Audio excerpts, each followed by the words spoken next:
images sont parfois trompeuses. Si Christophe Kern porte encore la tenue rouge de l'équipe Cofidis, ce n'est plus que pour quelques jours avant de rejoindre Europcar au 1er janvier. Et si vous le voyez s'essayer au cyclocross sur la neige, c'est plus pour le fun qu'autre chose, puisque son club de toujours organisait dimanche à Aschbach les championnats d'Alsace de la spécialité. J'avais rien à jouer sur la course à part me faire plaisir, donc là je sais pas, je dois faire 8 ou 9. Bon, l'essentiel c'est je l'ai fait à fond. Il y a beaucoup de supporters qui sont venus, voilà, ça fait plaisir à mon club et puis moi j'ai passé une très bonne journée, donc c'est là l'essentiel.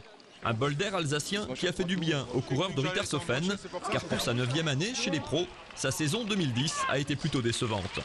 Après 2 ans chez Cofidis, son manager lui a annoncé cet été qu'il ne sera pas conservé en 2011.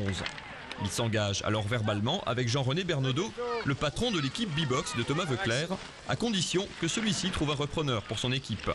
Le projet a failli capoter avant l'arrivée surprise d'un nouveau partenaire.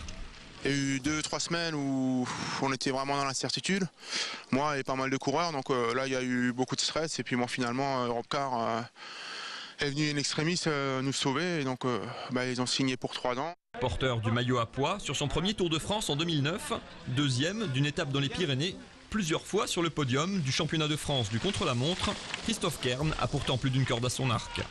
Dans une nouvelle équipe, avec Thomas Voeckler comme leader, mais aussi Anthony Charteau, le meilleur grimpeur du dernier Tour de France, il faudra aussi se faire une place au soleil pour espérer participer aux grandes courses. Il faudra aller chercher sa place, on est, comme je disais avant, 22, il n'y aura que 9 sélectionnés.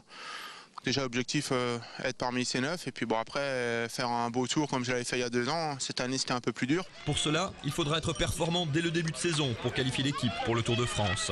Les courses de début d'année seront donc primordiales, pas forcément une bonne nouvelle pour un coureur dépendant des conditions climatiques pour s'entraîner au mieux.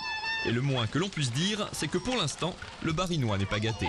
Chez nous en Alsace, il y a toujours la météo qui est dure à gérer en fait. L'année dernière ça a été très dur, au niveau des conditions très compliqué pour aller rouler. Donc peut-être ça manquait peut-être un peu de foncier, de grandes sorties. Et bon, là cette année ça recommence un peu, un mauvais temps.